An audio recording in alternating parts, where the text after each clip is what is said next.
मुल्क भर में ईद उल फितर आज मजहबी अकीदत एहतराम के साथ मनाई जा रही है। कराची, लाहौर, इस्लामाबाद और क्वेटा समेत छोटे बड़े शहरों में नमाज ईद के इज्तिमा। सदर डॉक्टर आरिफ अलवी ने इस्लामाबाद की फैसल मस्जिद में ईद की नमाज अदा की। हजारों अफराद ने उम्मत मुस्लिमा और मुल्क की सलामती और तरक्की के लिए खुसूसी दुआएं की।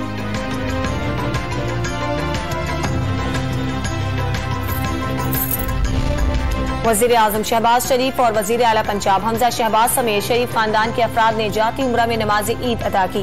वजीर आजम शहबाज शरीफ और वजीर आला पंजाब हमजा शहबाज की नमाज ईद के बाद आबाए कब्रिस्तान आमर, मियाँ शरीफ, बेगम शमीम अख्तर, अब्बास शरीफ, बेगम कुलसूम नवाज की कब्रों पर हाजिरी दी। पाकिस्तान शदीद तरीन मुआशी मुश्किलात में घिरा हुआ है, लेकिन परेशान होने की जरूरत नहीं। वजीर आजम का कारकुनों से खिताब।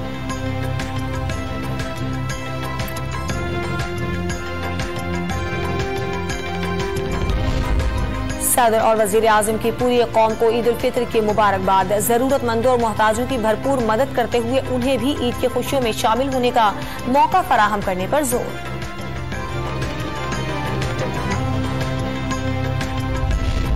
MQM क़यादत और एडमिनिस्ट्रेटर कराची की पोलो ग्राउंड में नमाज ईद की अदायगी। खालिद मकबूल सिद्दीकी कहते हैं, पीपल्स पार्टी के साथ कोई मुआहिदा नहीं, हुकूमत में शामिल नहीं हुए, साथ मिलकर चलेंगे। मुल्क में सियासी इस्तेहकाम नहीं तो मुआशी इस्तेहकाम भी नहीं आ सकता। साबिक वजीर आजम यूसुफ रजा गिलानी की मुल्तान में सहाफियों से गुफ्तगू।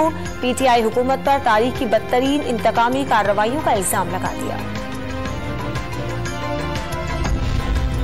पेशावर समेत खैबर पख्तूनख्वा के बाज इलाकों में भी आज ईद मनाई जा रही है। सुनहरी मस्जिद और कयूम स्पोर्ट्स कॉम्प्लेक्स में ईद का बड़ा इज्तिमा हुआ। नमाज ईद के इज्तिमात में हम आहंगी, मुल्क की खुशहाली और तरक्की के लिए दुआएं की गईं। वजीर आजम का ईद के 3 रोज लोड शेडिंग न करने का हुक्म। आवाम हर दिन महसूस करेंगे उनकी मुश्किलात कम हो रही हैं। शहबाज शरीफ का पैगाम।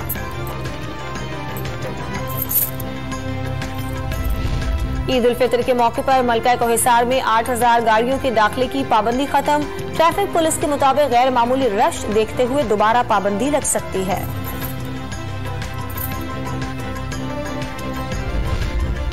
और पाकिस्तान और UAE क़यादत के फैसलों पर अमल दरामद में पेशरफ्त। अमाराती मुआशी माहिरीन का वक्त आज पाकिस्तान का हंगामी दौरा करेगा। लाहौर में वजीर आजम से मुलाकात और मुआशी सरगर्मियां तेज करने से मुतालिक तजवीज़ पर गौर होगा। शहबाज शरीफ वक्त को इशाइया भी देंगे।